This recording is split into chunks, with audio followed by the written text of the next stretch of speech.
Here we use an app called Mental Health. It brings up different tabs on the main screen that go through behaviors and disorders of people and some with child and teen. We decided to use the two tabs called Child Mental Health and Teen Mental Health relating to the juvenile system in the jails. The Child Mental Health is a description of how the warning signs of the children can lead to violence and suicide or destruction of property. They face things such as depression, anxiety, behavior disorders, and attention deficit hyperactivity disorder, which is commonly known as ADHD. Another tab we chose is Teen Mental Health. The difference between the two is that throughout the teenager's life, they're beginning to change and become adults.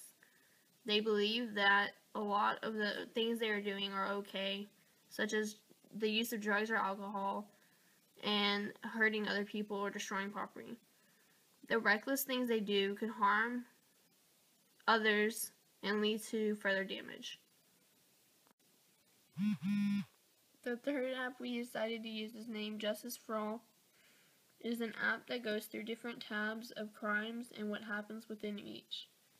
We chose to use the juvenile justice system, and within that it explains the rights of the juvenile, definitions of words used within this, and the justice process.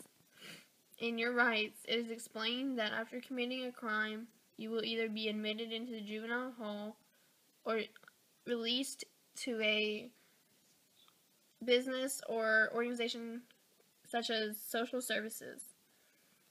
If you don't choose to go through those options, you have a right to go through and file for release to your parents while going under the system of reviews. And the other tab we use is the juvenile process, and it explains that you file for a petition first, then you have the referral to intake, and then from there they decide whether it needs to go through a criminal court or a civil. And finally, it's the disposition, which is after the trial is complete, and if the juvenile is convicted, a disposition hearing is conducted. The judge determines the appropriate penalties for the offense. Specific penalties include release to a family, probation, imposition of fine, suspension, residual treatment, or placed in a foster or group home. Last but not least, we're going to show our Thumb app, which asks instant opinions from real people all over the United States or all over the world who has this app. And we asked two questions. We asked, what do you think about mental examinations of juveniles in the criminal justice system?